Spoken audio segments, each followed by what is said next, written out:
Ready? Okay, council, let's go ahead and we'll get started.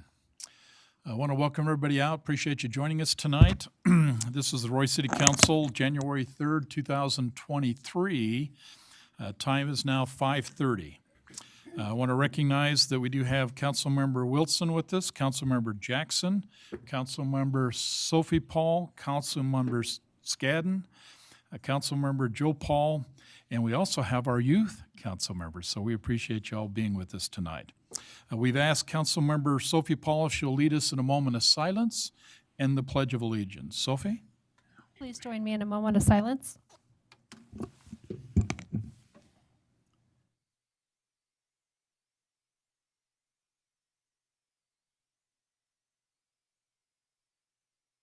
Thank you. Please join me in the pledge.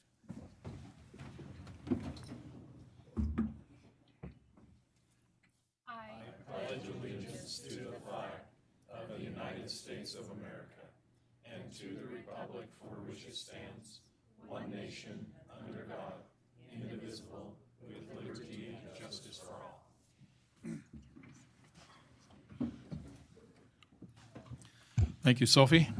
Okay, we've got two consent items, specifically the December 6th City Council meeting minutes, and also a request for approval for alcohol beverages at the Exxon facility on 4395 South, 1900 West.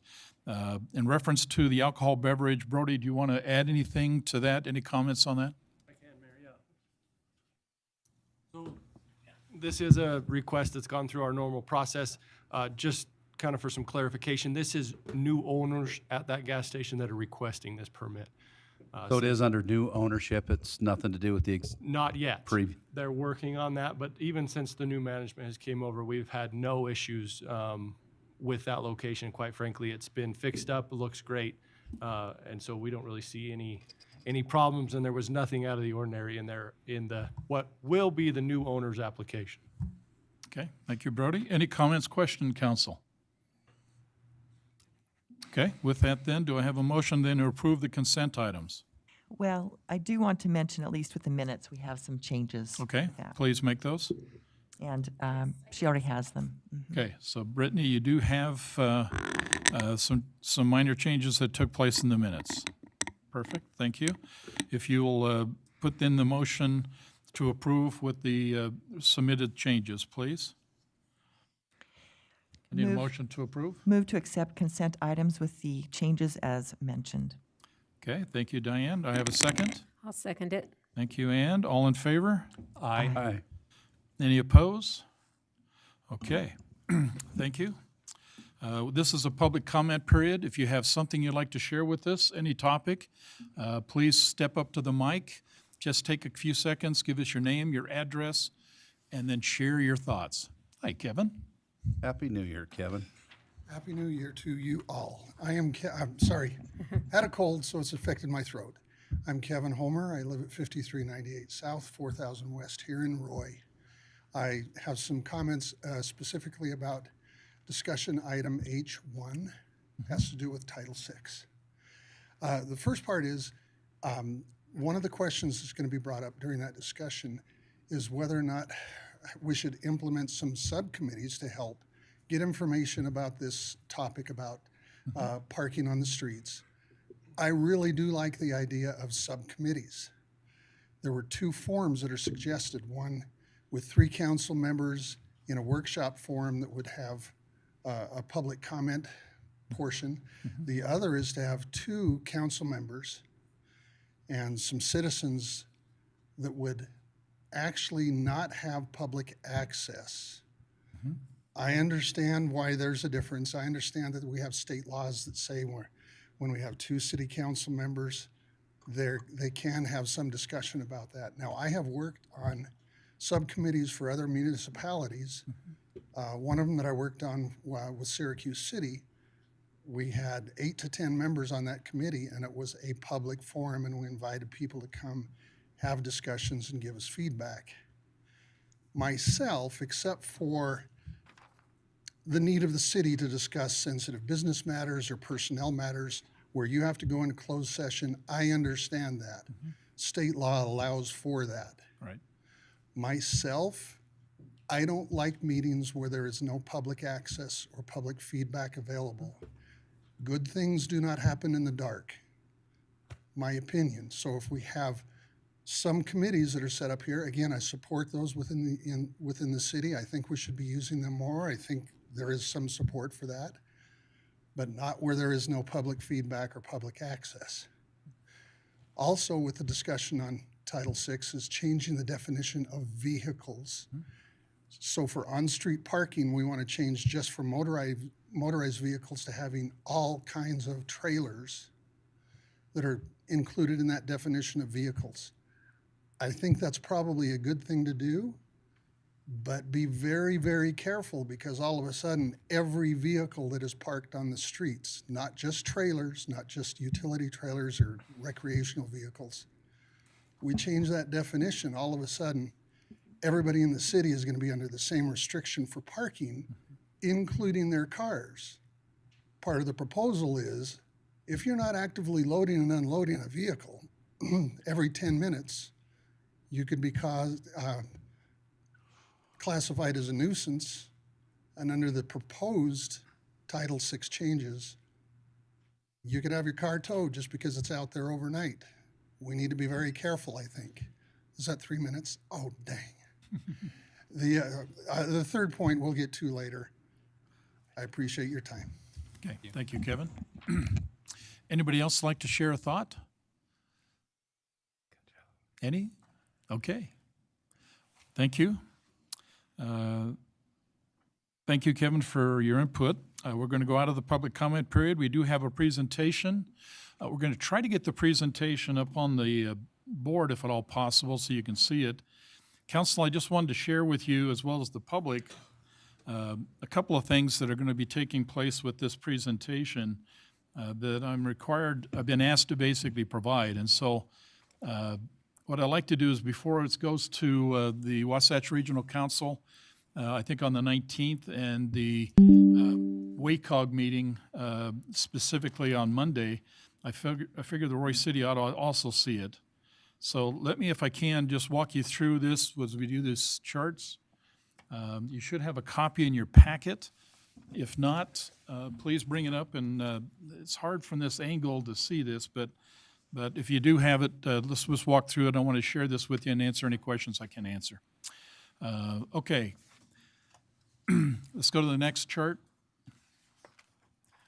Okay, just so you understand a little bit behind this, this is a discussion that's going to talk about what's called the Three-Gate Trail.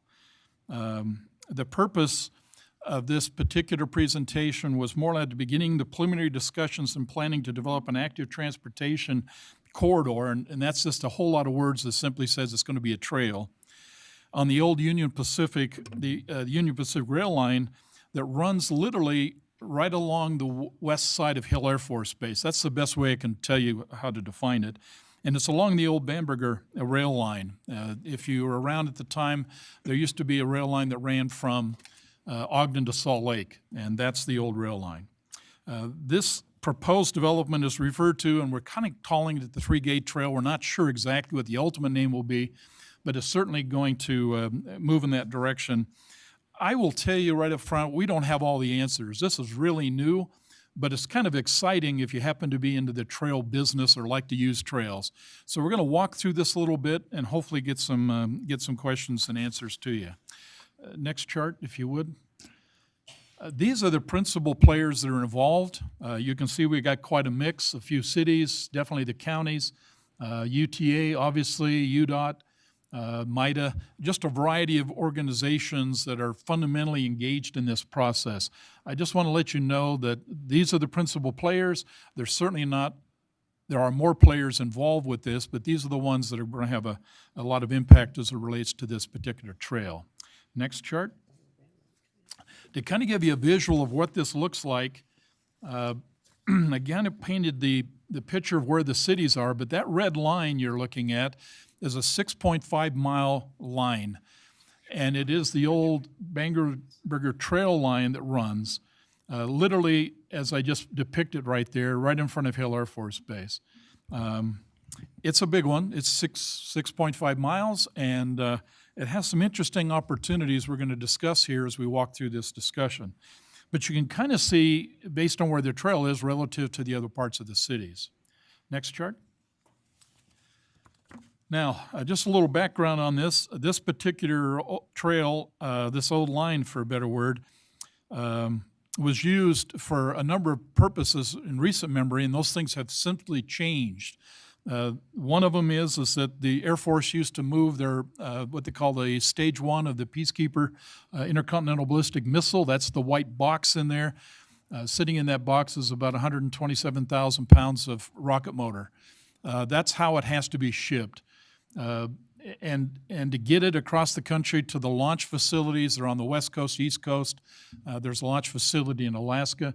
They literally had to train it out of here. It's not something you typically could do on a transporter.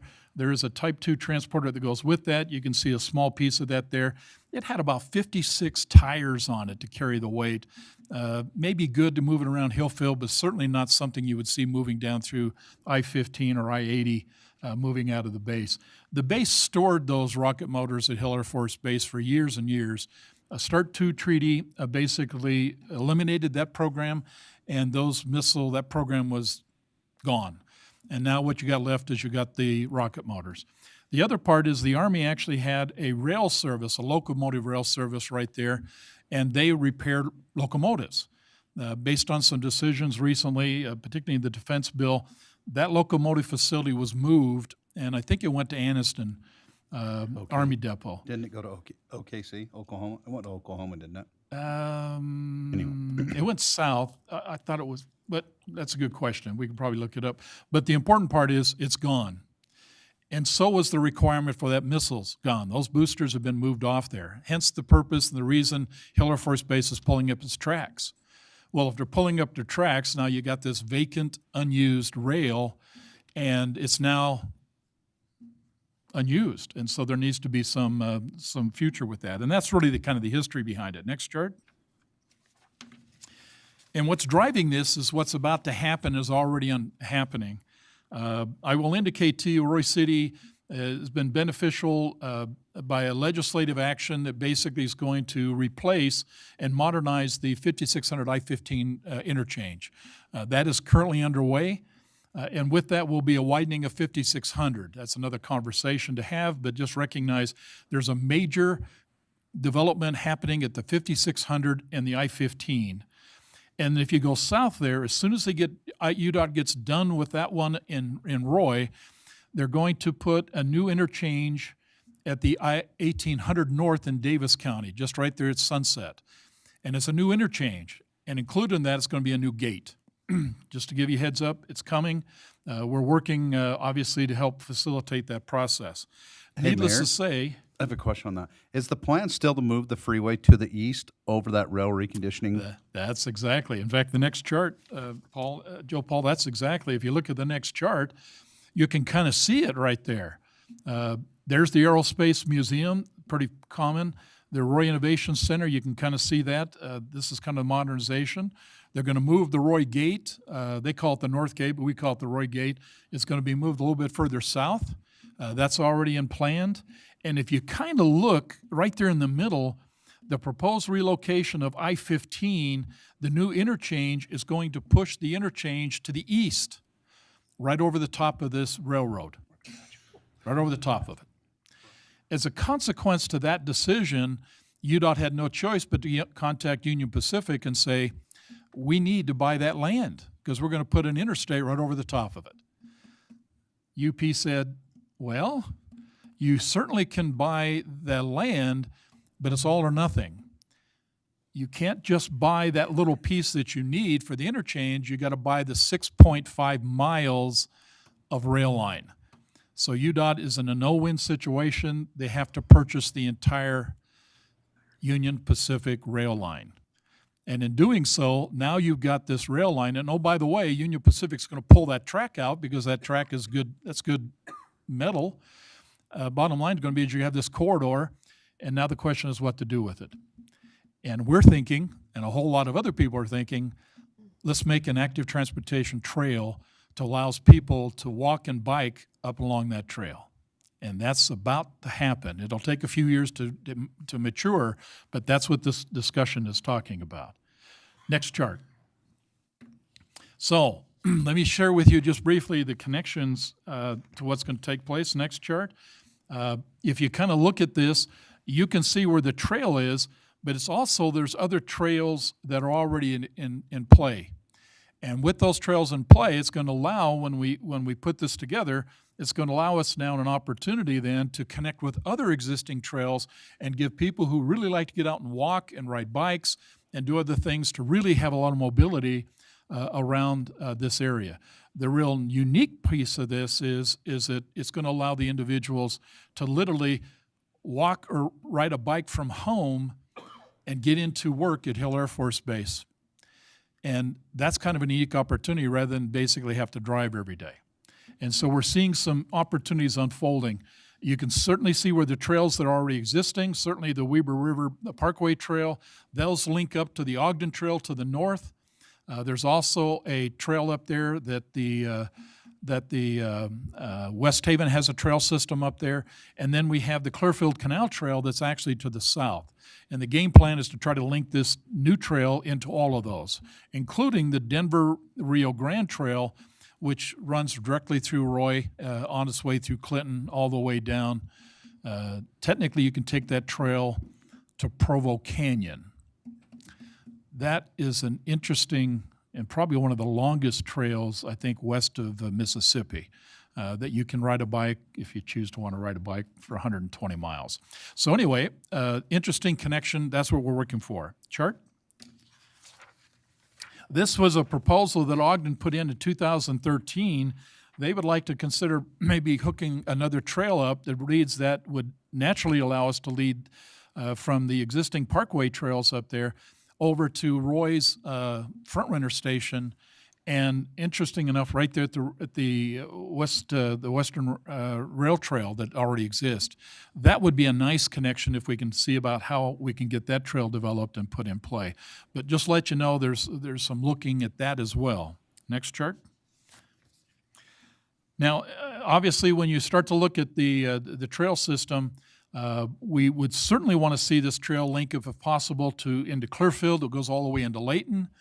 And if we can make this work, then this new trail would also allow access literally from Ogden all the way into Layton and Clearfield. So it kind of adds some real viability, if you will, to a lot of people who are employed in that area and just a lot of people who like to get out and enjoy the rides. Next chart. Now this one, let me just talk about some things to consider as we start to move this direction. Chart, almost done here. Certainly, we could consider at the trail end. This is on the north side, just before it drops into the Ogden Rail Yard. We can certainly see if there's a way by which we can put a trail, maybe tap it along to Hinckley Drive and run it into downtown Ogden. That would be very convenient. The key would be we got some things we've got to look at there. One of the challenges that's unfolding right now, I should indicate to you, is that who owns this trail and who's responsible for maintaining it. That's a piece that's still in work. I can certainly answer a question along that line if that comes up. Next chart. I'm almost done here. Interesting enough, this trail actually has 4 bridges over it. A lot of people who may travel on this road on the Hinckley Drive may look to the south, and there are 4 bridges over I-15. Needless to say, this trail will have bridges going over that. So that's a piece that has to be looked at. It has to be fencing put up on the bridges. Certainly don't want anybody basically throwing things into the highway, the freeway down there. And if you look where that little star is, it actually crosses an existing trail. So the plan would be, and we're hoping this will be the strategy, drop that three-gate trail right onto that Parkway Trail and allow then access literally trails north and trails south. And as you can see at that location, it jumps right over the top of it. Next chart. Interesting enough, at this location where the circle is where Ogden, Riverdale, and Roy kind of meet. The border is actually at that location. And as you can see, there's a future home of what they call the American First Credit Union campus. It's a massive development that's being proposed. And we think if people who work there have an interest to want to simply ride a bike or whatever, they can access this trail from virtually any place and actually go to work or to that campus. There's already a pedestrian bridge if you've driven on 4400, and you can go into Riverdale off that road, but there's a pedestrian bridge right next to it. So we think that's a value. Also, it's right next to the Ogden Airport, which could offer some interesting opportunities for those who want to catch that catch something at the Ogden Airport. Next chart. We do have some challenges, I will tell you. That particular railroad runs right across 5600, which has already been targeted to be widened as part of the widening project. Now the debate's going to be is, do we cross over it or we go under it? That will have to be a discussion.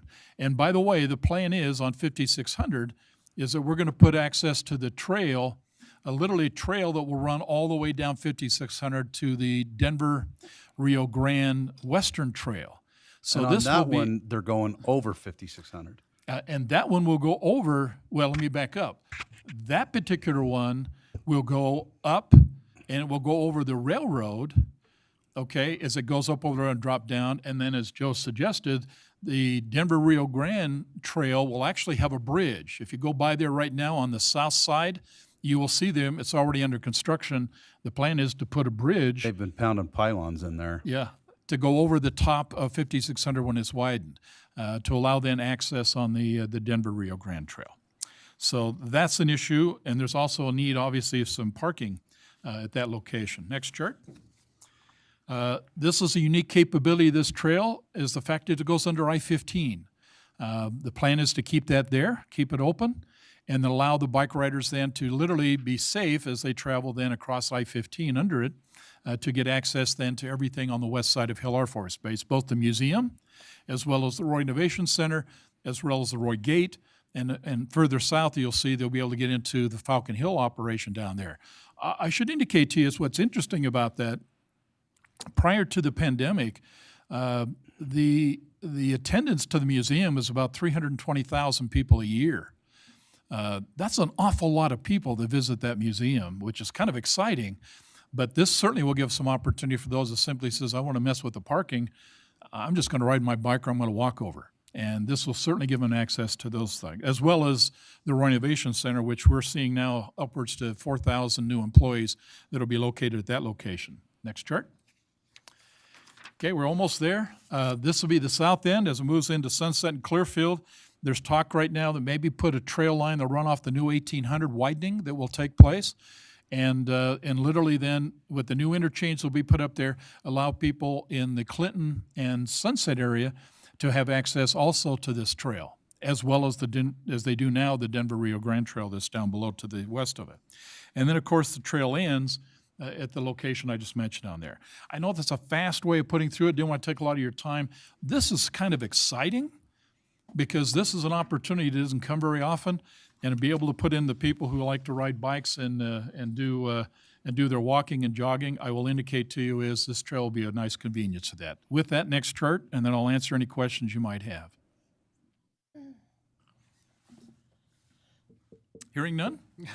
When is this supposed to all take place? 3 to 5, yeah, Like, well. how many years out? It's probably going to be 2 or 3 years because it's going to have to move at the pace of the interchange development. The 5600 will take us 2 years. Prior to, just after the second year, or the second year down there, then they'll start the 1800 interchange. And that's when it's really going to, and then we got to redirect that trail because it's going to sit right on top of it. So it will be pushed a little bit to the east. So I think if you watch this, I would dare say probably 2, 3, maybe 4 years, we'll have this thing completely all done. And the game plan, really interesting enough, is they're gonna pave it. That debates how that's going to get paved, and then finish it all the way into Ogden. If they do it smartly and get it downtown, hey, there's a good argument that says ride your bike downtown to Ogden rather than take a car. And so will Roy City have to have put any money towards this? Interesting question, and good question to ask. The debate has been going on, and if Travis or Jody was here, this would have been a question they would have had because somebody else takes care of parks and trails. This is the conversation that's unfolding. When we first got wind of this, the Region 1 UDOT director basically says, we're kind of not in the trail business. And so, but they have to buy this land. And so in essence is they'll buy the land and then they give it. They have to give it away. Much like when they build the interchange, they'll fix the interchange, but any peripheral stuff that's not tied, they just simply have to give it back. And since Roy City owns a big piece of this, so does Sunset, so does Ogden, then the bottom line would be, logic would be is it'd be turned over to the cities. Well, if you remember a few weeks ago, the governor stood in front of the world and basically said, he's asked the UDOT director to get involved in trails and to connect cities. And he went public on that. I got a call from the executive director, got an email from the executive director for Wasatch Front Regional Council, and he asked the question, he says, do you think this trail would fit within the framework of what the governor is anticipating or thinking? And my response back is, this is a poster child to exactly what UDOT, under his announcement, public announcements, to do. And to your point, there's a very good chance, since UDOT has to buy this, it's a very good chance this may be the ownership of UDOT. And then we would work the connection points to that. And if that's how it goes, then we would expect UDOT to maintain it. If not, then it's either going to drop to the counties, and both Weber and Davis counties are locked in on this, or it will drop to the individual cities by which the trail crosses, in which case Roy City would, in fact, much like the Denver-Rio Grande Trail today, we take kind of a stewardship to manage it. We try to keep it clean. We try to address any issues, but technically, the Denver-Rio Grande Trail is owned by UTA. It's not owned by Roy City. So we'll watch this unfold, definitely keep you abreast of what's happening, but more importantly, there's a lot more questions than we have answers, and we'll get those answers. Any other questions? Well, I just want, when you said they're going to move the Roy Gate farther south, so where will they enter then? I mean, my daughter just takes that gate, and she says always backed up forever to get into it now. Right. So are they just close that gate right down there? Yeah. And then Well- move it to 1800 North? No. There'll actually be a new gate. The new gate will come to 1800 North. The reason, you're not going to like this comment, but we've always been pretty transparent. The main reason why Roy Gate exists is because it goes into the MAMS areas. It goes directly into MAMS 2, and it's an easy access to MAMS 3 or MAMS 1. MAMS facilities are bunkers, and those bunkers hold explosives. So when we bring to Hill Air Force Base explosive-laden vehicles, and they do come, rocket motors, munitions, they use the Roy Gate. I'm just telling you. So that gate will always be there because it's always going to bring certain types of things through that gate. And so when they go in there, from there, Roy City will have, getting right off the interstate, will go right into that gate. It's just going to be a little further south. But hopefully, to your comment, which is really an important part of this conversation, Ann, is the fact there's too much backup traffic. And by pushing that gate further south, they can absorb that buffer, okay, by having it more into the base than it is right now. Okay. Okay, good question. Anything else, Council? Okay. I wanted to share that with you before we take that to the rest of the world. Good questions. Okay, we do have a couple of action items. First one, I'm not sure if you got this one on there, if you have to just look at it, deals with the approval of the council member committee and liaison assignments. Council, do you have any questions about those assignments and committees? Okay. Make a motion, we approve. Okay, Joe, I got a motion then to approve then the approval of the council member committees and liaison assignments. Do I have a second? I'll second. Okay, Randy, second. All in favor? Aye. Aye. Okay, any opposed? Okay, thank you. Council, I'm going to put you on the spot, but the fact of the matter is that this is a conversation we've had for a while, and I don't know how best to approach this, but to simply be direct. According to the law, the city council selects the mayor pro tem. The mayor does not make that selection. That's the law. You need to make that selection. And what I'd like to do is I'd like to call you for a vote we have two candidates have an interest in that position. I don't want to make you feel uncomfortable about this, but here's the bottom line. There's a lot of things that happen, a lot of things going on in the day. If the mayor's not available, then the mayor pro tem by law has to step up and has to take that assignment, has to do that, has to sign the documents. There's a variety of things they have to do if the mayor's not available. And you can't wait that. And by the way, Andy will tell you, if the mayor ever decides not to approve a document, and certainly mayor has that right, that says, I'm not putting my signature on that, then the mayor pro tem has the authority to simply sign that document in absence of the refusal of a mayor to do that. Isn't that interesting? But that's the law. So this is important. And whenever I am not available, and I usually know when I'm not available, I need to tell the mayor pro tem exactly what is going on so that mayor pro tem is available to step up and do the responsibilities that you direct to that mayor pro tem to do their job. So with that, I have two candidates that have an interest. I'm going to ask you for a vote. If you would, Brittany, keep track of this for the record, okay? I have council member, and I don't see anything in the policy that basically suggests you can't vote for yourself. So if you're going to vote, you vote for yourself if you want to vote. But the bottom line is I have Councilmember Wilson has an interest in the mayor pro tem position, and I have Councilmember Joe Paul has an interest in the position. I'm going to ask you then, if you would, I'm asking for a vote. How many would like to see mayor pro tem assigned to Councilmember Wilson? Give me a vote. I don't know. I'm so Take- iffy. Did you get that vote? Okay. Okay. How many council members want to see Councilmember Joe Paul to be the mayor pro tem? Take a vote.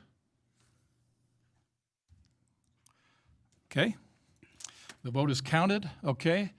Make sure we're on the thing for the record. Brittany, would you tell us who basically the mayor pro tem for 2023 is? Councilmember Joe Paul will be mayor pro tem. Okay, thank you, council. We've got through that process. So I will divert the information that I have when I'm not going to be available to the mayor pro tem and make sure the mayor pro tem understands virtually everything that I'm working on or what's going on that I'm aware of. Thank you. We now have an oath of office. We're going to turn some time over to Chief. Chief, introduce. Mayor, Council, it's been an exciting process to select a new deputy chief to replace our outgoing deputy who left us a couple months ago. We had interviews and a couple good candidates, and our selection was Michael King. Michael King comes to us with 30 years of experience, worked at Clinton and Roy for about nearly 10 years part-times, and then he's retiring out of Hill as one of the AC's assistant chiefs up at Hill Air Force Base. So he's coming to us with a lot of credentials, a lot of licenses, a lot of certifications that will benefit the city of Roy. And so I present our new deputy chief, Michael King, and if we can get him sworn in, that'd be great. Step right up.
Now, Mike, before you step off the stage, have you have family, someone here you'd like to? My wife, Tina King. Okay. Anybody else you'd like to recognize while we're here? Okay. Do we have? She at least accepts me. Okay. No, I have 5 kids and 15 grandkids. Okay. Well, congratulations. Been around since 1997. Perfect. Okay. Council, do you have any comments, any questions you'd like to ask Mike? Welcome aboard. Yeah, welcome. Congratulations. Congrats. You related to any of the Kings that used to be in the Layton Fire Service? No, sir. But I'm sure we'll all related somehow. I just happen to know him. Okay. Welcome aboard. Yeah, Mike, congratulations. Okay, good to have you. Thanks, Chief.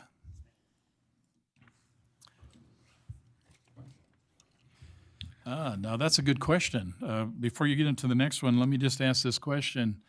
It's a deputy position. Does that require a review and consent on the part? Okay. I just have to make sure when we get to deputies, because they get a little clouded sometimes. Okay. Chief, I think you're also going to share with us the consideration resolution 23-1. That's correct, Mayor. So this resolution is for board and sill and hazmat. We've been doing a rotation for our board and sill, and we've had separate contracts for our hazmat, and we only had one provider in previous things under the hazmat.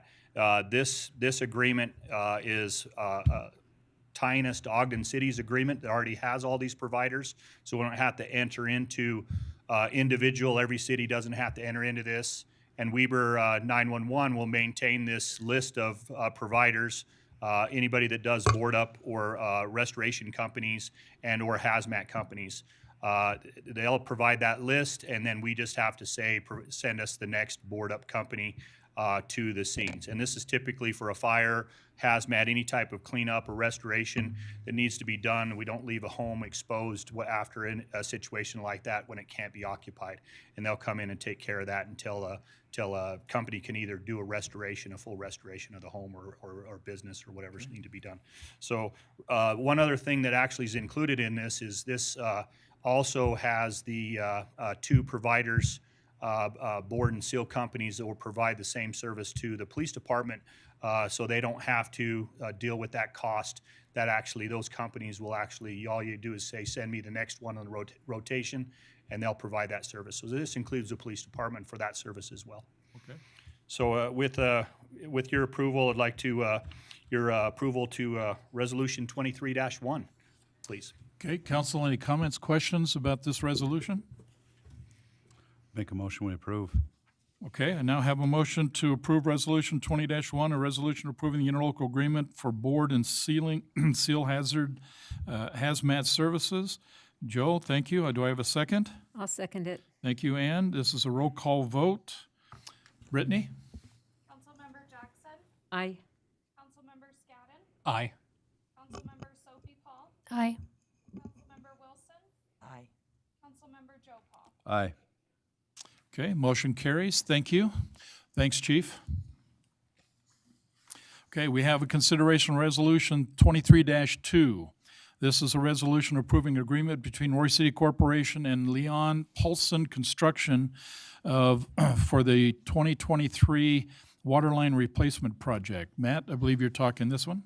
Yes, thank you, Mayor. As the mayor stated, Resolution 23-2 was in your council packet. Ross Oliver's out of town today, so I was just going to help him out and do this. So Public Works released an RFP back in December, and Leon Paulson Construction came in with the low bid. These projects were approved in the 2023 budget, and so the money's already been allocated.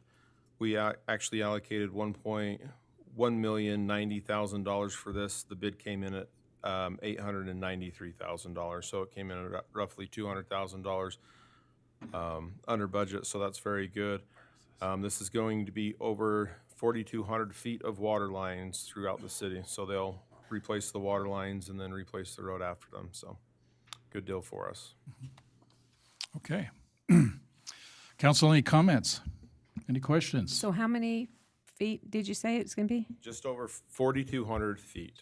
And so once they get done, we'll have to start all over again with the next 4,200, or just Oh yeah, continuing this is a every year, continued right? cycle, just Okay. hopefully not the same water lines. Okay. Okay, good question. Other questions, council? Okay, then do I have a motion to approve Resolution 23-2? I'll make a motion to approve Resolution 23-2. Thank you, Sophie. Okay, do I have a second? I'll second it. Thanks, Ann. Okay, this is a roll call vote. Brittany? Councilmember Joe Paul, Aye. Councilmember Wilson, Aye. Councilmember Scadden, Aye. Councilmember Sophie Paul, Aye. Councilmember Jackson. Aye. Okay, motion carries. Thank you. We do have one discussion item, or action item that's going to talk about cell phones. Let me pull that up so that we can discuss that, in case there's any questions about that. Council, I will indicate to you, it's hard for me to know exactly when I should bring issues to the city council, but I figure anything after 3 residents that make a comment on a topic, then what I try to do is I try to bring it to your attention. If you read through the worksheet basically tried to explain some of the nuances, if you will, of the, for a better word, the plan and the cell phone issue. I guess my comment to you would be is, do you have any questions on anything that I provided to you in terms of that particular worksheet? No, mainly just comment as far as like Please. the examples that were given. You can clearly see in the Ogden City Council, 2 council members have cell phones out.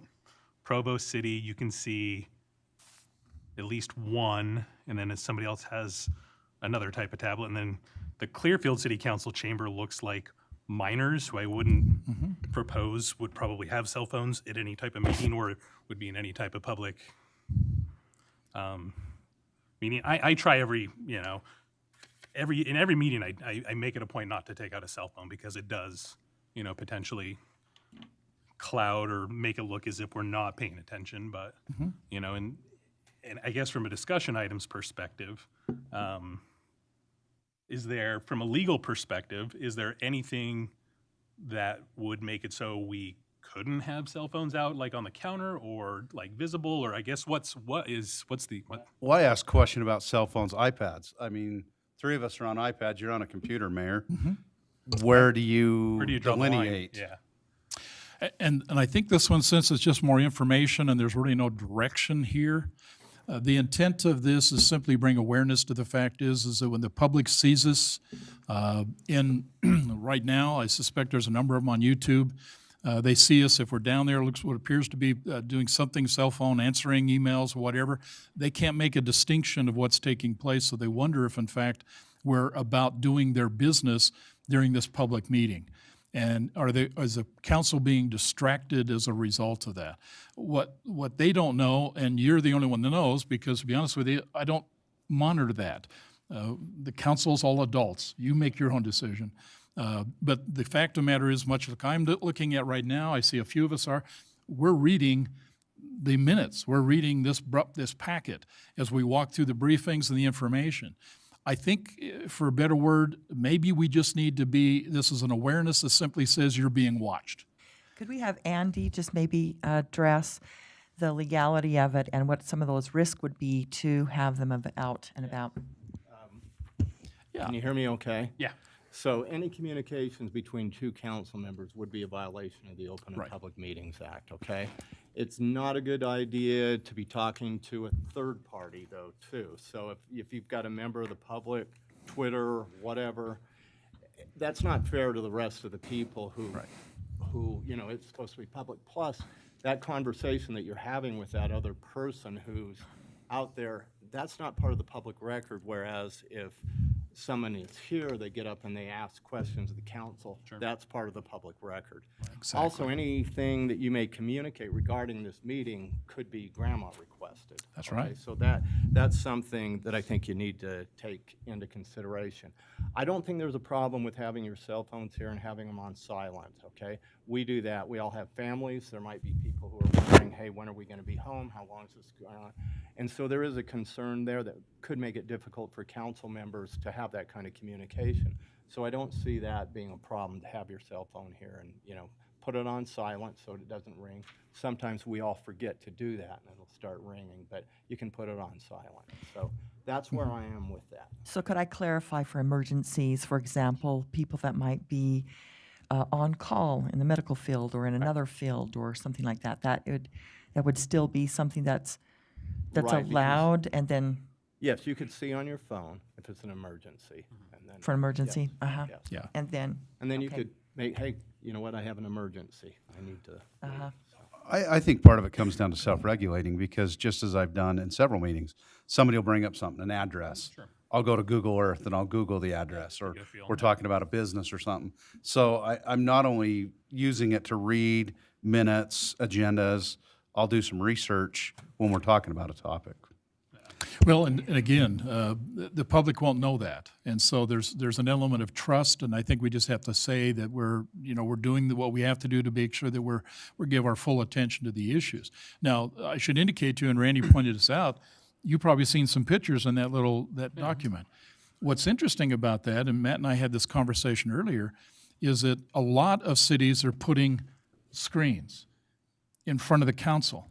Now, I appreciate, Brody, that you turned the TV towards us, but I've had presentations over that pulpit, and I could not hardly see that screen because of the angle of that, and I'm expected to kind of understand what's going to be read. And that's the first time I've seen the presentation.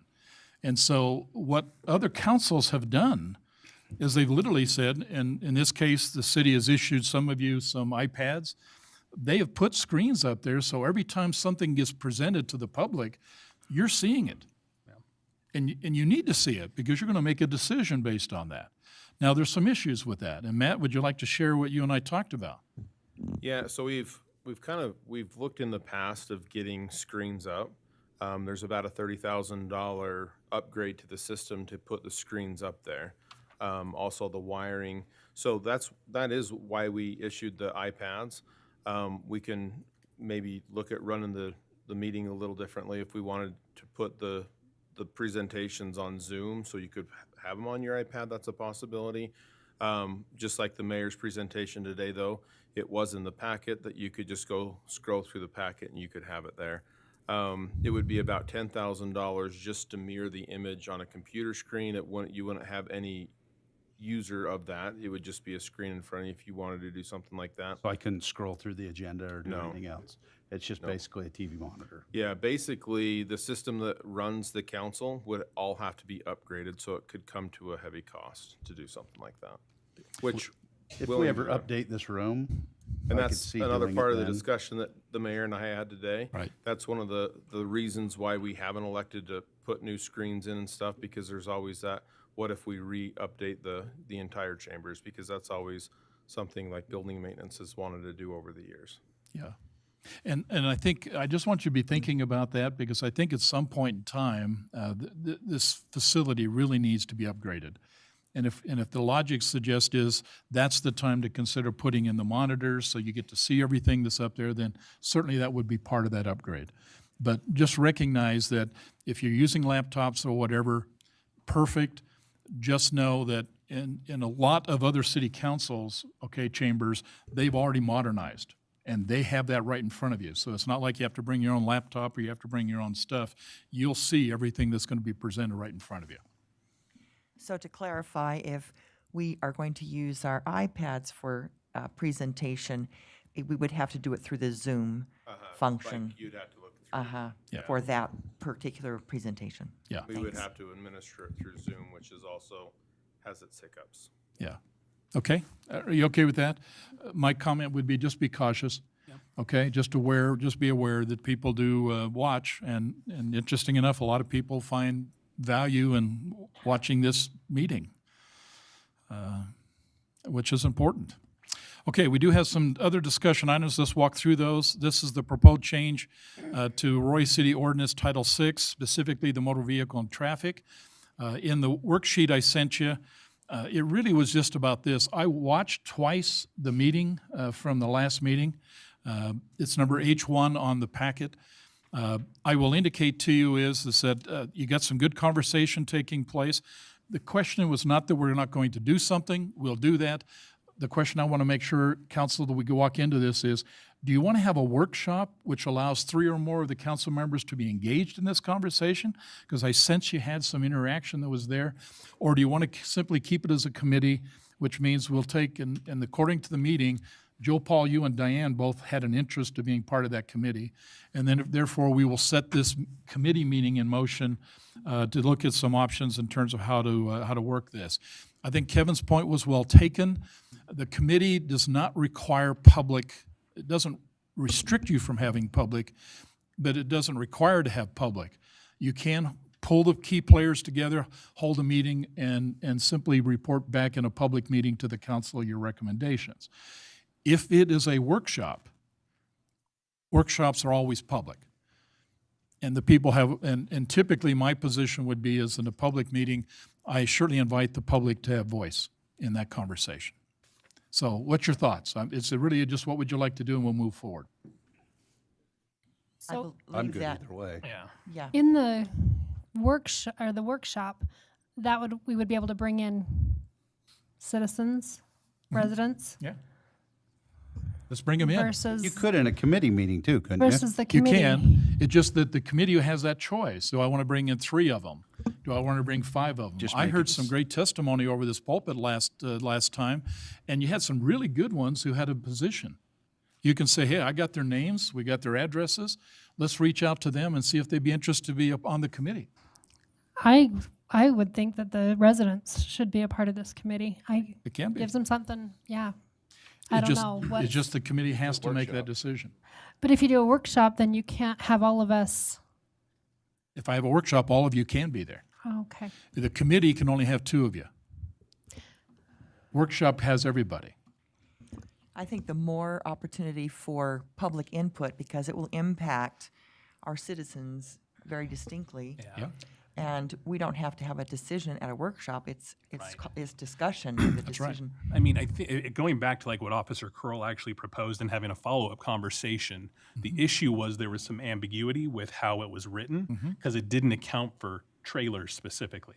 And so in the conversation that I actually had with him, this was pre-Christmas, he basically, his suggestion was, why don't we just change the ordinance to include the word trailer or trailers to reduce the level of ambiguity that's written within the ordinance, because that's kind of what's in question right now. I don't know if he had that conversation with you or Chief Gwynn. I don't know if he brought that up with you either, but I mean, that seems like a very simplistic path forward without any type of committee assignments, because what we're trying to do is take the ambiguity out of the interpretation of the actual law, correct? And that's a great comment, but I will indicate to you, if you look at what he provided to the council, it was more than just trailers. No, well, and that's what I'm saying. He is completely and totally backed off of what he Okay. proposed, and all he Okay. wants to do is add into the description of vehicles to include trailers, trailer. period. Okay? What do you Like I think said, about that? That would But take that out the, list we talked about, like that, it ended up being 10, 12 things everybody kept bringing up. Right? But I still think there multiple- are some things that need to be addressed, even with the change in the verbiage for ambiguity. I do think we need to modernize the code, Yeah. Okay? look at what some other cities around us are doing, and Other try to make thoughts? it work. This Because one, I don't want to restrict people, No. because I've had travel trailers in the past, and to be unloading and unloading for 10 minutes doesn't work. You know, I come home on a Sunday and I may not get to it completely done until a Monday. But then again, I don't think people ought to just be using the public right of way as an extension of their home or their business. yeah. well, and if you heard, and I know you did, because they mentioned, he says an individual stepped up and says, I got 5 children living with me. Right. And we all got cars. Yep. And the problem is, it simply says you got an ordinance that says I can't park on the street because it's snowing. Makes sense. You got an ordinance that basically says you can't park cars on only but places that are hard surfaces that's got that, which means you can't park the cars on the lawn. And now you're saying, in essence, is, and by the way, I have a travel trailer or I got a pull trailer. Where do you want me to put my stuff? Right. And what I think the city has to ask the hard question is, are we trying to limit their ability to have stuff, or are we trying to find some accommodation?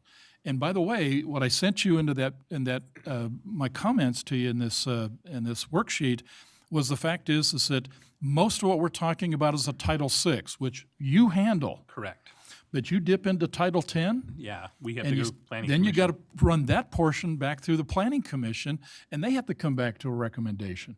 So I don't know how deep you want to go or how broad, but Councilman Joe Paul says we should take a look at this as an opportunity to help maybe refine this and modernize this particular ordinance. Okay, do you want to do that in a committee and have them come back to the full body, or would you like then to simply have a workshop, we can certainly schedule a workshop and then allow then to invite the residents to have a position on this, and we draft up some options and allow people to voice their opinions about where we move to. It really is up to you. Maybe you just change the Economic Development Committee to a community development and throw this under, we're developing the community. Seems how Diane and I are on it anyway. Yeah, well, that's an interesting thought, Joe. Well, on that, doesn't the committee just bring a recommendation to us and then we'd still right. vote upon it? We'd still, yeah. So That's right. if there at that point still needed changes, Well, and that's the thing is, as long as you stay in Title VI is where we have the authority. It's when we move in and start saying, yeah, you can park your vehicle or whatever on your lawn or things of that nature, that we move into Land use. Land use. Yep. And that's a planning commission has to make a recommendation to you. And in my opinion, it could be a combination of both. Sure. So it really comes down to this. And I guess it's really three of you. Would three of you like to be together and work with the residents to take this discussion on and mature it? We got time, okay? It may take us a couple of months. Do you want to do that? Or do you feel comfortable enough to simply say that Councilmember Wilson and Councilmember Joe Paul has indicated they would like to be on the committee, turn it over to them, let's work this out at a committee level and bring recommendations back to the city council for final recommendation or approval? And in regards to, if it were a committee, as Mr. Homer recommended, we could make that an open meeting, so you could still have as many citizens at least have input as part of that. So it wouldn't limit citizen input either way. We could structure it to allow as much citizen input As we want. as would be interested. That's right. And you may basically go up there and say, I'd like to have 5 applicable residents to be part of the committee. And say, that's how we want to do it. Or you may simply say, and this is where it starts to move more towards a workshop, a public meeting. I want to open the door and I want to bring anybody who wants to walk to the microphone and have a voice. And now, that's okay too, you can certainly do that. But now the question would be is, does any other person, any other third council member want to be part of that conversation? That's really where it is. Committee, 2, workshop, 3 or more. What would you like to do? I'm impartial. I mean, workshop as far as gets the community more involved. It's advertised. Yep. Post everything you want. Yep. Since it's a workshop, the workshop focuses on one thing. Yep. Whatever you decide goes in that workshop meeting, that's the only thing that's talked about. Yep. The only difference is that 3 of you Can be and more involved. can attend. It's up to you. But I liked what you had last meeting. You had good engagement, had good conversation. It was the right start. I just sensed there may have been a third council member that says, hey, I might want to be part of that, hence the reason why you've seen the worksheet and why we got it on the agenda. Would you like the committee approach, or do you want the workshop? Both can be public. Both can be engaging. It just depends on whether or not you want 2 or 3 or more. And what's your thoughts on that? Can they do the committee meeting and then have a workshop after it? Certainly can. So then they could have more information to give to, if we had a workshop, to the citizens after they had already, reviewed things and gone through things, and then they would have more information to give to the citizens if we had a workshop after? That's correct. The structure could very well be, we could say, I want to start with a committee. I want to bring 5 residents to the conversation. I want to get their inputs as a committee. They formulate a recommendation, and then we open up to a workshop where you can open up to everybody and anybody who wants to come in and talk. Certainly available. It's just really up to you. Well, and can we go back to where like the genesis of this was with Officer Curl and what he presented? And because again, like I said, he's had conversations I know with some of us, and maybe he gives his new perspective, and then we chart a path forward. Because again, they were from a law enforcement perspective. I don't want to be speaking out of turn, so please correct me if I'm wrong, because I'm that a lot of the time. But we were trying to basically make it so we could actually do enforcement of the ordinance as far as parking and things like that were concerned. And there was questions from law enforcement in terms of interpretation. Is that like a fair enough statement? Okay. And that's what we're trying to solve for. That's fundamentally what we have to get back to, is it's like, what are we solving for? And I think that's kind of where I think with Officer Curl's new vision perspective, maybe have him present that to us, and that gives us a better path forward. And then we go and decide whether we committee it or workshop it after that point. Okay, that's certainly an idea on the table. What do you think about that comment? I think that could be part of a committee. I think Ann's got a very good idea because Officer Curl would be part of the committee. True. And so that some of the, wood shedding could be done on a committee level, but then still make it available for everyone. I think that you have a broad reason or, way to influence or research and have a lot of input for that. Yeah. So I think that's an excellent Yeah, because idea. we'd have to, when my kids were growing up, we had 6 cars, but I had a triple wide driveway. But if I wouldn't have had, we would have had to park them on our grass, especially when it snowed. So you got to make some accommodations for people.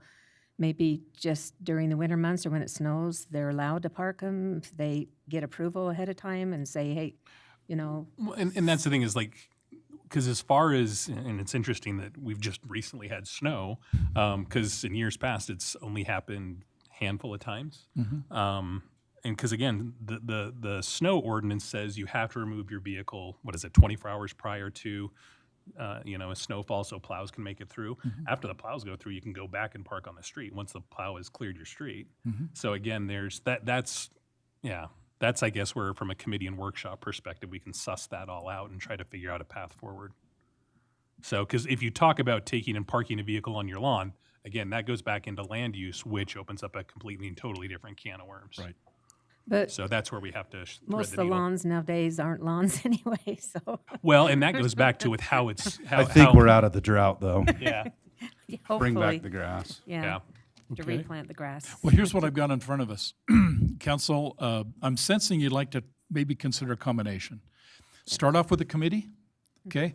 We'll let Councilmember Joe Paul and Councilmember Diane Wilson to go ahead and kind of formulate a committee, draw in information, get clarification. If it warrants it, we'll come back and establish a workshop and get much more public input before we go with the decision. Everybody agree with that approach? Yep. And, good. and then, Chief, if you'll do me one favor, ask Officer Curl. I have not seen what appears to be his abridgment of changing maybe his original ideas of what he thought he was looking for. I certainly want to hear that, but I don't want to lose sight of Joe Paul's comment. And he said this. He said, maybe we need to look in terms of, is this policy or this ordinance really need to be modernized? We need to just now relook at this. Is it applicable today as it was when it was originally written maybe back, 10 years ago, 20 years ago? Maybe we should not lose sight of that, because there's certainly opportunities where, in fact, the applicability of an ordinance that was written 10, 20 years ago may not necessarily fit today. And only you will really be able to do that, or as we found with the officer, we're stumbling on ourselves, we need clarification, and City Council, you need to make a decision, okay? Committee, workshop, we'll work it that way, okay? Chief, if you help us, all we need from Officer Curl is just if he's kind of given us some better idea in terms of clarifying what he's thinking we need to do. I'm assuming you're going to want him at your first meeting. He needs to be part of that committee, And we'll work the schedules and get that part worked, okay? Thank you. I want to talk about ramp grants, the grant application, specifically concentrated in the park. Marge, I appreciate you being here, okay, with us. Certainly you're available to help us with any questions. Marge is the chairperson, I use chairperson because that's who she is, for the Arts Council, Roy City Arts Council. Let me just frame up, if I can, a couple of things to kind of make sure the discussion moves in the right direction. Last year, the Arts Council made a proposal to put 3 Concert in the Parks activity, very successful, had lots of people, some personally, okay, engaged in that, a lot of fun, okay. Now they got an idea that says, hey, we think we can get 6. And they've got 6 candidates, okay, who can really do some really talented things on that stage over by the library. They would like to propose a ramp grant, okay, what they call a minor ramp grant application, to go ahead and submit to be able to see if they get the money to help pay for that. The information basically is this. Best price I've got at this moment shows about $2,800. That'll pay for the performers, that will pay for the sound and equipment, and it will pay for the advertisement. Okay? $2,800. Marge and her team is willing to go ahead and donate 47 hours of volunteer time to make these things happen. Because it's just, there's a lot of work. There's a lot of prep work getting it going, advertisement that has to be done, and then cleanup every time there's a concert. And so they're willing to put 47 hours of volunteer work. All this will go into the formula. And then, Marge, I appreciate this as well. You wrote us a letter. We're going to couple with the ramp grant request. Now, a couple of things just so you understand when the ramp grants are issued. They are due. Both the major and the minor ramp grants are required to be submitted by the 13th of January. Oftentimes, a ramp grant that is submitted, it's a 50-50 split. Meaning is whatever you're asking, Roy City also has to forward 50% of that cost. Now, here's why we need an answer from you. If we're going to spend or have a requirement for $3,000 or $4,000 for a ramp request, then we just need a head nod from you that's going to say is you're going to allow us to fund, okay, 20%, $2,000 of that dollars, if it's $4,000, you're willing to step up and put into that kitty. If the ramp grant is approved, then we'll get the other $2,000 from the ramp grant. But we do not want to go in and have an application for ramp grant sent out without you supporting it. Are you agreeable then to allow us that if we get a ramp grant approved, that you will be willing to give us 50% of what we need to pay for that? Yeah. Yep. I definitely think that the expansion of the Arts Council has been beneficial. I think it increases our community, feeling of community, the interactions that we have, and to be able to continue that, I think, is very important. I agree. Yep. And the talent that comes out, I mean, it's so exciting to see the talent that Roy City and the broader community has. It's just amazing. So I appreciate that. Any questions for Marge in terms of the concert in the park? She's here. She can certainly answer that. She can probably also answer anything else. Can you tell us any of the people that are coming? Just out of curiosity? Is that what you want to know too? I can. And they're all in the summer, right? Yes. Yes, Yes. they've all said they would do this. So the first group in June, we'll have 2 each month. We're not going to do it in September because that was a little late and it got kind of dark. So Picks and Sticks, which is a group of high school and junior high teachers. And they're going to also have, if possible, some of the students do part of that concert with them. 22nd of June is a group called Stampede. 6th of July is the Pizzicato Strings and Company. 20th of July is Second Generation Music with Clash. The 10th of August, and this is a brand new group, and they don't even have their names yet. Their Melissa Bamfo is the contact person on that, but they're a band group that has just started up. And then on the 24th of August is Robin Arnold. Cool. So Okay. Thanks. Sounds like a lot of fun. Okay. we hope. Yeah, so Robin Arnold, he's a Roy guy. Yeah, he is. Yes. Yeah. Part of the Yes. 4 R's. Son-in-law still lives in Roy. Yeah, So, I know his daughters, but and we're open to if you know other groups. I was just about to say, how do other groups apply to do that? We get out there and just ask, are there any groups that are interested in this? So You can have your if there band are, apply. let us Oh, know. mine. Yeah, Well, get 'em one of my really good friends, he and his other friends, they perform at the ice cream shop in Ogden, the Gandy Mercantile. Oh, yeah, but up at, Okay. like at the bottom of Washington. Yeah. Yes, they perform there, but not very often, and so, I mean, maybe So just get like with a. me and let me know. and Okay, we'll plan I will them give for you their future. information. because Perfect. obviously you have to listen to him, make sure everything's appropriate. It is, For yes. families. Yes. I know, you would never send anybody Listen that's to not appropriate. inappropriate. Never, no. Thank you. Okay, thank you, Marge. Okay, we'll go ahead and get everything ready for the 13th of January and get those submitted. Okay, Brody, you're going to talk to us about the status of the updated general plan and the moderate income housing report. Yeah, Yeah, certainly not as much fun as concerts, but we'll go with it. So, the moderate income housing report is required by House Bill 462. We talked a little bit about it. I know there's been some contact from staff and council about it, but so the requirement essentially is to have a moderate income housing plan with your general plan that's essentially approved by Department of Workforce Services through the state. We did both of those, submitted it, got back from DWS saying that we were non-compliant in our plan. Before everyone gets excited about that, of the cities that actually attempted to comply with this, 87% of them also got told the same thing. So whether it's Alfart or theirs, we'll I'm glad we're keeping the average up. That's right. we'll leave it there. But where we are right now, Steve Parkinson has done a ton of work. We actually went to some trainings that were kind of emergency put together by the Utah League of Cities and Towns as well as DWS.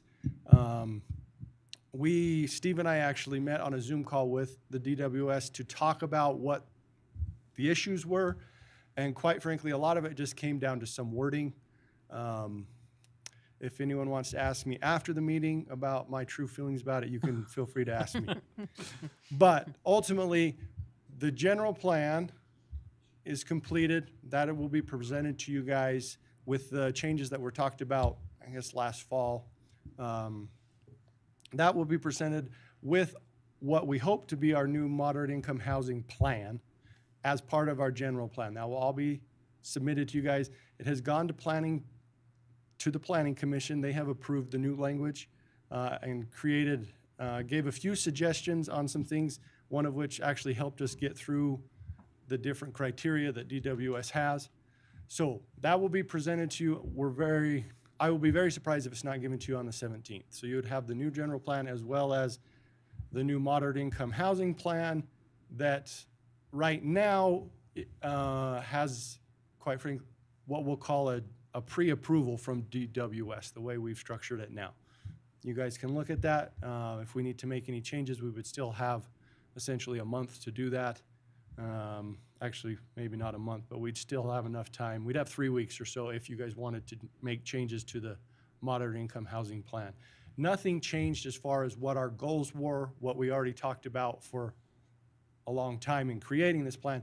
It was essentially some language changes and some criteria that can be measured from an entity within the Utah state government that wants to monitor this. And so those changes have been made, and like I said, we're all staff-wise hopeful that everything that, you guys like what we've done, and we'll get it done on the 17th. If not, I think we could still make some changes, get those to DWS for their review, and we would still have the first meeting in February if we wanted to make any changes on the minority income housing report and plan. That has to be submitted to the state by the 16th of February, which is why we would only have that first meeting in February to review this if needed. If you're going to present it on the 17th, would we be able to have more, and that would be for a vote, I take it. So would we be able to have more time than just Friday night to be able to read through that whole document and review that again? So yeah, Steve is actually going through it right now to put it in and format it with our general plan, which is where it's supposed to be, and present all that to you. But as soon as we have an exact format, I'll send it to you as soon as it's available so everyone can review it. Thank you. I'd appreciate more than just a day or so. Okay. Understandable. Thank you, Brody. Yep. Let me just make sure you understand the reason for this. And I want to make this absolutely clear. The law is clear on the moderate income housing plan. If, in fact, any city does not comply with the requirement or meet their standards, when it's resubmitted, the policy in 462 specifically states that the UDOT director will notify DWS that DWS will notify UDOT director, and the UDOT director under law cannot spend any transportation investment funds within that municipality. Cannot. They cannot spend any transit investment. Can I be the devil's advocate? Do you really think they'd pull funding for 5,600? Not that I'm proposing that we don't meet it, Right. but I think that ship's already sailed. And I will indicate to you is that right now, part of that funding is, there's not enough funding. We got $274 million to do both the I-15 interchange and 5600 widening. The fact of the matter is, it's not enough. My fear, and it's always been my fear on this issue, do not give the state a reason to stop 5600 widening and use that money and direct it to do the interchange. If that happens, we will not see 5600 widen, and that's problematic. And then, by the way, you can read about it, okay, because it will be the poster child of what not to do with the Modern Income Housing Report across the entire state. Here's what not to do, because Roy City didn't do it, and here's what they lost. This is an important document. Brody's putting a lot of time into it. Steve's putting a lot of time into it. I would ask what the Planning Commission gets it up to us and is presented to us, hopefully on the 17th. Do not take this idle. Read it. Make sure you understand it. Ask the questions. Because when we vote on it, and by the way, look at the law. It is the legislative body that submits that report, not the city planner, not the community director, not the city manager. The law is very clear. It is the legislative body, and that is the city council that submits that report to DWS. Us. Let's make sure we get this right, okay? I have a quick comment on that. Is there someone at the DWS that we can review with this, or are you confident in the wording and Didn't that I you've hear got that? this right? Don't we have you said pre-approval? So you've, Steve and I have given them our updated drafts. Essentially, the answer prior to the mob that went to them, when we all got our letters back, right, on a Friday afternoon and ruined everyone's weekend, the answer was no. The answer is very much yes. They will do anything and everything to help all cities comply with this. Okay. So they have been great to do that. We are working with 2 persons. I have their contact information if you'd like to do that. Any city that is willing to work with them, you can send them, this is what we're gonna do, and they'll say, this passes, but this one doesn't, this passes, this one doesn't. So Perfect. we've been going through that. So like I Okay. said, as it's written now, we have the pre-approval. If there's any changes or alterations that you would wanna make, we can get that pre-approved. We would just kind of have the shortened timetable because we'd only have essentially the 3 weeks. Which is why if we can get it on the 17th, Sophie, give you plenty of time between now and the 15th of February. If there's anything, read through it, ask your questions, talk with Brody, talk with Steve. If you walk out of this, feel comfortable with it, we don't have to even make a decision on the 17th. We can just simply start the process and be ready on the first week in February to prove it and send it on to DWS. And I'm happy if any council members want to, before the 17th, come in my office and talk about it or look at it. I'll show you what we have and where we're at. Okay. Thank you, Thank Brody. you. Good comment. Okay, last one of the discussion items talks about 16 homes in Riverdale currently receiving Roy Culinary Water. Matt, I think you're going to talk that? Yeah, just a little bit of an update. As you've seen in your packet, there is an agreement between us and West Haven City. This agreement was adopted back in 2006 for water, excess water sales to West Haven. This was a starting point for the agreement between us and Riverdale. I've been working with them. Their city council has reviewed it and seems to be okay with it. However, I've been working with our engineers to get updated numbers for what the price actually should be. Back then, it was sold at $150 per acre foot. We're looking more, I just got these numbers back from our engineers, about $350 per acre foot. Now, I need to review that with Riverdale City to make sure they're okay with it. So we've had other conversations about annexation and things here. Some of the issues that we do have is that we would have a hard time providing sewer services for those residents there if we were to annex them over. Right now, we're currently going through Ogden. We're doing a lift station. That RFP's out to bid, but the timing of that just doesn't add up for us right now. Could So, those 16 be tied into that lift station? eventually speaking, we believe they would have the flow. We were shooting figures to see where the flow was right there, but we'd have to go under, well, the reason why the water line that we put through to the motorcycle shop was so expensive is because that was Union Pacific. through the mayor's presentation, that might not be Union Pacific pretty soon, so it would be a lot cheaper to get infrastructure underneath that line. when Yeah, it and that does. motorcycle shop didn't even go anywhere. Yeah, hopefully. But we spent $100,000 putting that water line in, and Well, that's why I'm wondering, do we continue on? What's the appetite of those residents in Riverdale See, and that's the other Riverdale thing is there's some annex? choices there, yeah. And that hasn't been explored. Because we went through this with Hooper. exactly. You remember what the policy was we did with Hooper? You If they wanted weren't ba- part of Roy, they didn't get any Roy services. And hence the question. We got 16, it's actually 12, but we'll call it 16. 16 properties that are sitting in Riverdale, and by the way, they're on our side of the I-15. They're not on the Riverdale side of I-15, they're on our side of the I-15, and they're now getting services. And this is the critical component. So council, please understand what I'm saying here. When we basically go out there and fix the pipes in the road or fix the roads or do anything, we do that.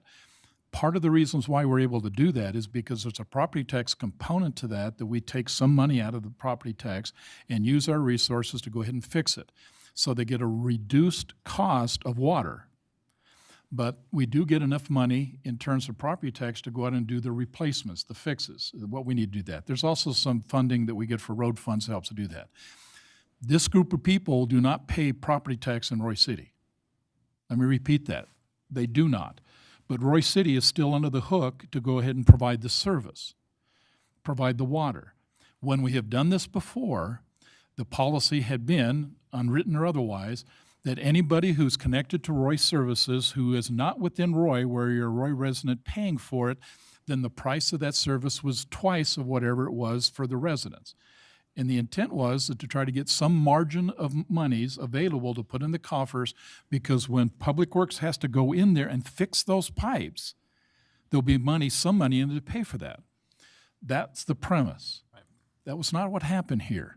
They got an emergency. They had a need. Roy City had the water available. We just put a brand new $100,000 pipe in, and we had water to be able to help them. The question is, for a temporary, that makes sense. But I think what I just heard from Matt is this is no longer a temporary. They will now become a permanent source of water from Roy City. That's the requirement. And maybe, remember I sent you a copy of what the West Haven policy is? Read that very carefully. Here's what that policy says, and we haven't talked about. At any time under that agreement that Roy City needs that water that we're selling excess to West Haven, Roy City has the authority to cut that water off. Let me repeat that. We have the authority to cut that, and it's in the contract. You can't cut this water off to Riverdale. They don't have a second option. This is the only option.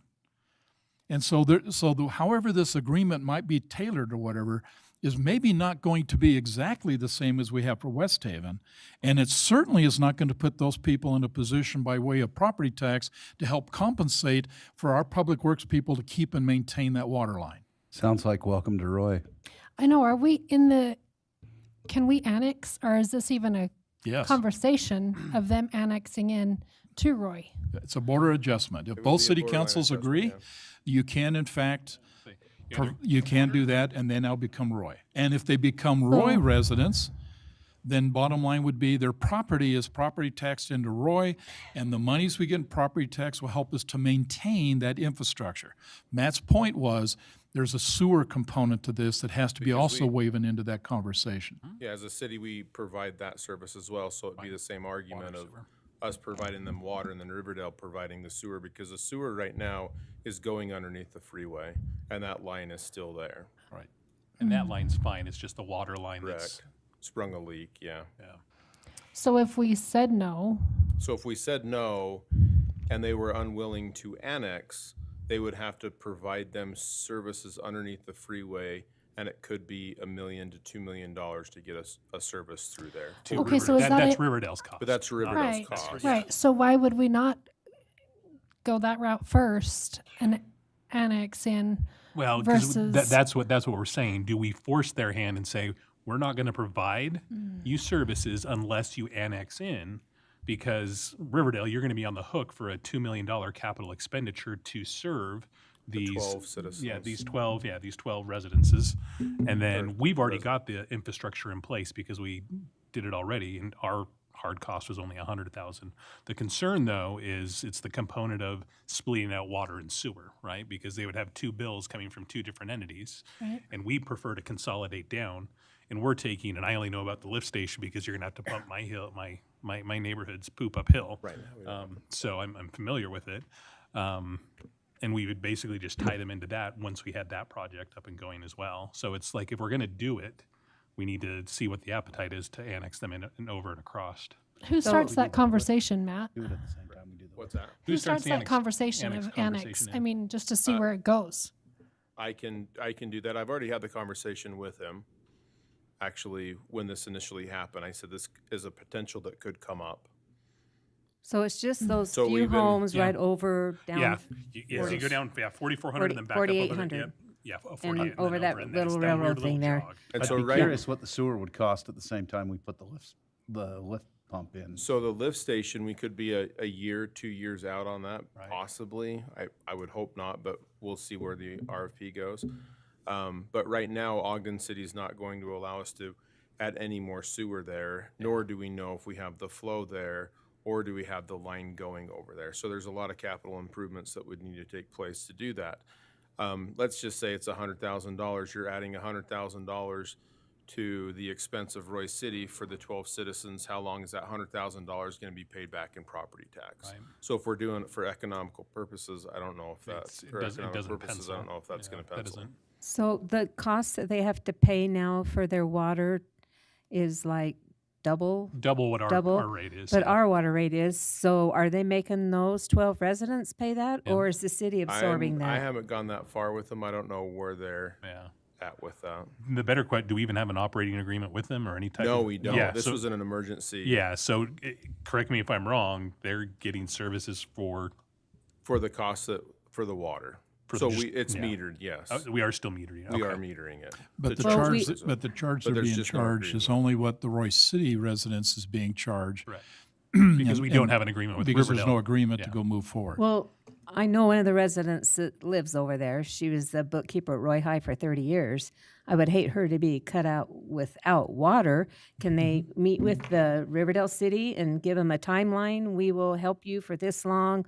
Or you can, if you don't annex over here, then there's going to be, Well, I mean, yeah, I think Riverdale City, if we're not allowing them to do that, they would have to provide that service to their citizens.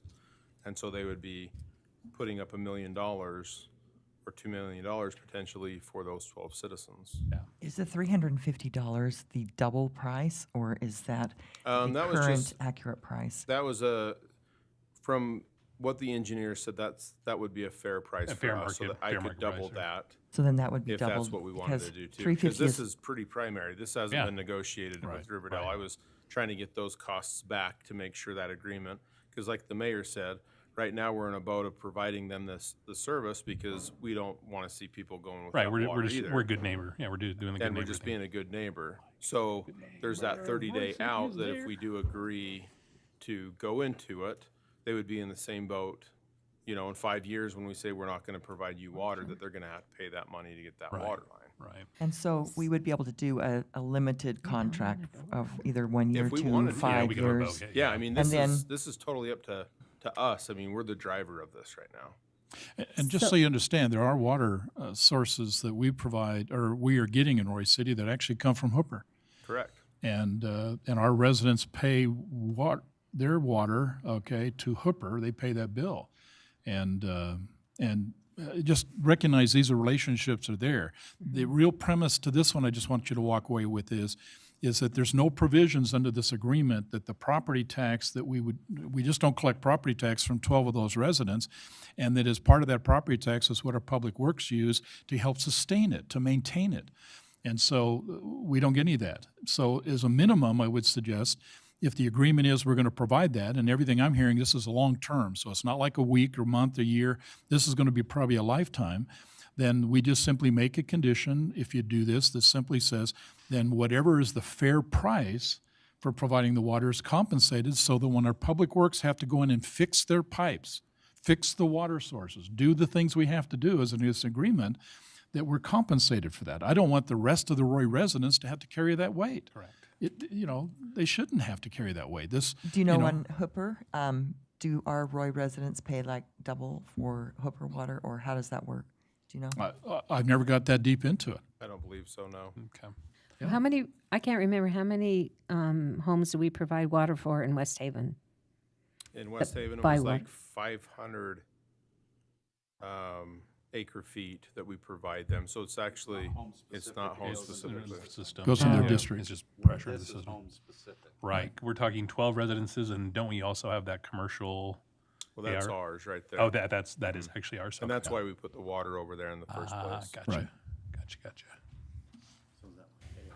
Yeah, I'm talking ARS, not the Eagle's Nest. Yeah, so that would be on the Riverdale side. That is in Riverdale. Okay. You're correct. I thought you were talking Riverdale. You're right, yeah. Well, I don't know why those residents wouldn't want to just become part of Roy City. It makes the best sense for them. And I think, from what I think you're asking, Matt needs to have that conversation. Yeah, I just- Even though the residents may not necessarily have a concern, it's certainly because it's a border adjustment would require both the city council of both Roy and Riverdale would have to approve that. There may not be appetite on the part of Riverdale to want to take 12 families out of their jurisdiction, but we should ask the question. And I'll definitely ask that question, and then we have to understand the same logic of saying why they should annex is because of the water, because there's the same issue of not providing the sewer to them. So what willing agreement do we need to come up with Riverdale City because they're going to be taking on the sewer? Yeah. Or we need to come up with the funds To take on the sewer. to take on the sewer. Yeah.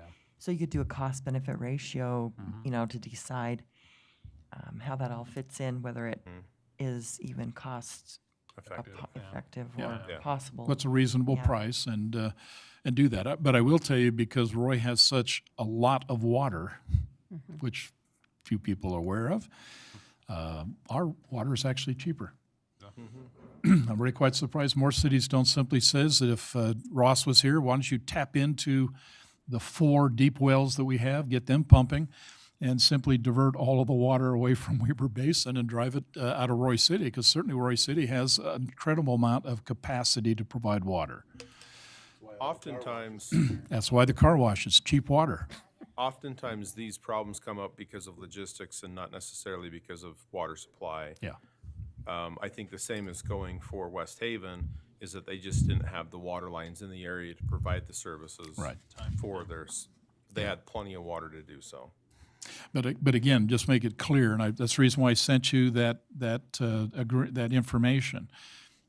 At any point that this council says we shut the water off to West Haven, you have the authority to do that. And they have a second source. In fact, they have their primary source. They get their water from a district. That's not the case here. Yeah. Right. This is going to be a permanent, in my opinion, a permanent decision. And we just need to simply say we're going to step up and make that commitment. And maybe if you have other questions, this is not a decision, this is just information only, but if you have other questions, get with Matt. Make sure you feel comfortable. But at some point in time, if there's an agreement that comes back, you're going to have to approve that or not. And make sure you have the information you need. And we'll do everything we can to gather information so you can make an informed decision. Fair enough? Fair. Okay. Hey, thank you. We're almost there. City manager and council report. Matt? Yeah, just a couple of things. Brittany did send out an email today about the council dinner. We postponed the one for the holidays until after Christmas. That's next week, next Wednesday, January 11th. Please RSVP to Brittany to make sure she knows that you're going to be there. And then also, we are going to be sending out an RFP for our annual audit. As you remember, in our last council meeting, our auditor is no longer going to audit Roy City, so we're going to be doing the RFP shortly. So today, if you were assigned to that audit committee, we'll be reviewing those RFPs once they come in. Okay. And that's it. What about grant for the aquatic center or the complex? Complex, Travis is working on that. Yeah, Because I think he's got till the 14th. correct. He does. To the major. Yeah, it's coming up. That's a major. And we probably wouldn't be about it because we won't meet again. Just kind of keep us, maybe send us an email, have Travis sure send it's us an out, email, yeah. let us know how that's going. Okay. Okay, council, anything? I've got a few things if you don't, but anything you'd like to share? I just wanted to, I have talked with Glenda and about the fees, the awards that we give the people who decorated their homes. And I just think that we need to give them more money. I think that $100 for the first prize, because that guy who got first prize had taken hours and hours, and I don't know how he didn't die putting some of them lights up.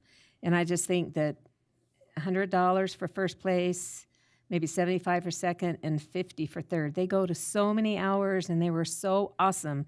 I just think that we just need to give them more money for all the effort that they go to and give us the enjoyment of going around and seeing their beautiful homes. Okay, that brings a good question. The question is, Ann, are you suggesting is that it's retroactive, or are we talking about the decorations going into 2023? Going forward for next year. Okay. What did we do this year? Yeah, what was the, So it's 50 for first place and then 25 after that. And then for People's Choice, we did 20. Okay. bragging rights? So, There's another component to that too that we'll have to work out before the next one of these come around. Can two houses win two prizes? A, and really what's the best way to calculate people's choice? Is it better to lump all the votes together and do first, second, third, honorable mention or something like that? Because there was a little bit of back and forth on what happens when you have a tie on people's choice and like first place or second place. So we'll a have good to hammer question. those details out in the Right. future. It's a good idea. Right. Okay, Brittany, take a peek at that. I know you've been trying to spearhead that a bit. Let's see how we might do that. I can't speak for the council, but myself, certainly we need to spread the wealth. There was a large number of really good visual housing projects here. I liked them. I liked driving around seeing them. If there were 4 opportunities, then spreading those 4 to 4 different homes was really the right answer. Arguably, as I think Joe's point's well taken, you could have had 1 or 2 of those that could have probably taken all of the rewards. I mean, they've certainly done some incredible things, but I think that loses really the meaning of what we're trying to do at the program. And I think Ann's point is probably well taken. Is $50 enough? Probably Should it didn't be even cover their power bill for the month. for the lights? No, Maybe not for a that's night something for some of 'em. we can certainly bring up, and we'll certainly bring that back and have that, because I think that's a good argument, a good conversation there. Okay, anything else before I share a couple of things? Any? Okay, just a couple. Sandridge Park, Matt, last meeting, sorry I wasn't here, is in Nebraska. You stated that the dead trees were being taken down at Sandridge. Interesting enough, it looks like they're just topping the trees at Sandridge. That's what I noticed too. They just I'll have topped to go them. take a look. Yeah. Yeah. I was just notified by them. Yeah, please notify them if you don't mind. And I don't have a problem reaching out to the school board, but they did a good job topping the trees, but they're still dead. Yeah. Okay. And if their intent was by topping, it says as soon as spring comes, they'll come back and take it, then that's a good argument. But certainly the trees that are dead are not down. They're just topped. Maybe we can get somebody that carves bears with a chainsaw or something to come take care of the rest of it. Good idea. I will Wildlife- indicate to you little this. wildlife in the park. there you go. This Saturday is, some of us have signed up for the door-to-door promotion of the indoor air sampling from Hill Air Force Base. Not sure if you signed up or not. I know we got 5 people signed up from Public Works. I indicated I'll support it and be there. Council, if you're available, Saturday morning, what is intended is Hill Air Force Base will be sending out a number of individuals, and we're going to walk particularly the homes on the south side of Roy City where the chemical plume is located, and it's migrating on the groundwater. The intent would be is we have 100 homes in Roy City that have not signed up, which means there has been no official person going in there to check and see if there's that vapor is coming up through the ground, and no one has gone in there. If there's is a problem, they've done any mitigation. I'm telling you, we're talking about TCE. That is a known carcinogen. And I will tell you, it's known to cause cancer. Every home, every business under that plume should get checked. No cost. All they have to do is simply make a phone call, okay? So you're certainly welcome to share that with us. We're going to go out in masses to hit a bunch of places and just remind them. But we certainly are going to try to start doing that on Saturday morning if you can join us. What time is that? I'll get that to you, okay, and I'll send it to you. I have it on my calendar when we're supposed to meet. Ramp grant applications due on the 13th, so we'll make sure those are the minors and majors. So we really want to make sure that we get the minors in, which we hope will be the one for the concert in the park, but also the major, which is definitely going to be monies to help make the appropriate improvements to the complex. I'm going to talk about this one, and then I'm going to come back to this next one. There's a kickoff meeting on the 4th of January that's going to kick in motion the stationary plan. These are stakeholders that are going to hold that meeting. You are a stakeholder. You might want to be there. The contractor who was awarded the contract, CSRA, will be doing basically the discussion, but they're going to talk about what this stationary plan is all about, and it's kind of the kickoff meeting. That's going to happen on the 4th of January, 3:30 here. If you can join us, perfect. If not, it'll be here. What about the It meeting? might be downstairs, or it could be in the conference room upstairs, depending on how big the groups is. What about the meeting that has been notified at 6 p.m.? That's right. different? And then I was going to mention, there is a public meeting where they're trying to get the public involved in that meeting that's going to happen later that day to do the kickoff meeting for the stationary plan. And this is all about the train station. So again, good meetings, kind of understand the contractor will work the details with the city in terms of city staff to get us compliant. But part of the House Bill 462 talked about developing a stationary plan, and we're under obligation to do that. Interesting enough, the Wasatch Regional Council has awarded us monies that are going to help us to get that done. Last but not least, Matt and I and Brody already talked about this, but I'm going to give you my 2 cents. When I was in federal service, I can't tell you how many times I was called in my position to sit into a classified, what they call a secret meeting or top secret meeting, usually every Friday morning, and we were given a briefing in terms of what's going on in the world as it relates to anything. I cannot tell you how many times, and I will get an estimate here, and I can't talk to the details, but I can certainly talk to the intent. 80%, 85%, 90% of those meetings was about the issues that was taking place in terms of what China was trying to do to get access to information in this country. You don't have to look too far to look at their brand new aircraft carriers to see where they got their design. Certainly look at the aircraft carriers in Britain. You don't have to look at their jet fighters, the most advanced jet fighters, and what they're flying. Simply look at our jet fighters and see what they're flying. I'm going to tell you, China is an interesting partner in the economy, but they have an objective. And I'm not going to give you any details because I can't do that, but I am telling you, I cannot remember one meeting in all the meetings I had for 3 or 4 years on Fridays that we had a classified briefing that China was not up front and center in terms of their wanting to get stuff out of America. Now, the federal government, the President of the United States just signed a law, and it was a bipartisan agreement that basically says TikTok, where do they come up with this stuff? TikTok was in fact banned on every federal cell phone, every federal iPad, every federal computer. Governor of Utah just passed it hadn't gone through the legislative, but certainly talked about it. He must have had an executive order that banned all TikTok on every state computer, laptop, cell phone, okay? So when do we get a vote on our resolution to ban it from all city electronic communications? Hence my comment. I'm okay with it. Get rid of it. I don't do TikToks. I'm good. You don't have a city-owned phone. If you own a city-owned phone or a city-owned computer or laptop or iPad, this would only applicable if it's issued by the city. It certainly is not going to be applicable to what you're personal. You have rights, and you certainly have a right to choose. But, I would still caution you.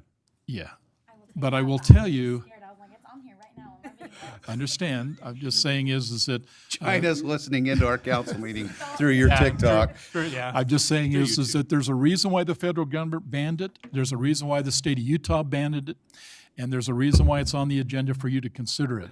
There's more questions than there are answers, we'll get that, but please consider it as we move forward. I will tell you, there's an argument, Chief, that there may very well be a purpose in which case TikTok may be valuable. Is it TikTok? TikTok. We'll get TikTok you might there. be valuable to you, in large part because there is evidence that when TikTok sends out an edict that says go up there and destroy every public restroom you can get hands on, and we see I call them a pack of wolves that went around and destroyed our restrooms, public restrooms, okay? And it happened so close to when that edict went out that you may use that medium as an opportunity to help find out if we got something coming. There's certainly going to be some issues that are not black and white. So you'll have to address that. But council, I will ask you, and we'll talk about this again, but I would ask you then, please consider issuing a requirement that says if in fact a city-owned electronic device will not have that particular software loaded on it. Can we agree as a council to draft a resolution stating that? It's an option on the table. I think it's there's- better served if we do it as a personnel When we met personal today, there's a couple policy. of ways that we can actually do it. So like right now, we don't have the ability to control every device that we own. There's a way that we can do that. There's a heavy cost associated to that, so I would not recommend doing that way. We could just simply add to our personnel policy. We have a section in there already for our electronic devices. We could add it that if it's caught on your phone, there can be disciplinary measures, and that would be my suggestion. I'd So- be okay with that. Well, does anybody in the council use TikTok? My grandkids do, but I don't I have a use clue it how to professionally do for work. TikTok. I'm required by my day job that pays my bills to use it. But you don't have a council, you don't have a city-issued iPad cell phone. It's only on city issued. Yeah. Yeah. What you do privately and personally is entirely up to you. But I'm indicating to you federally, state-wise, and I'm suggesting locally, there's an issue here. We'll never know the details because how they find this information, what they know is oftentimes very classified. But you just listen and read what's out there today and you'll understand a little clearer of what the issue is. What people choose to do with it is up to them. But if you will support it, we will draft up a resolution to modify the personnel policy. There's a section in that deals with electronic devices. I've read that. And I think we can just state in there that we'd ask this particular software to be removed from all city-issued electronic equipment. You okay with that? You'll have the final word when it comes to you, but you'll read it then, but that's what we'll propose and bring that back to you as a recommendation. You okay? Check your cell phone. I bought my brand-new cell phone and it was automatically on there. Okay? Yeah, I didn't have to go very far to get it. It was already there. Okay, having said that, we'll move on that. Anything Your else cell before? phone made in China?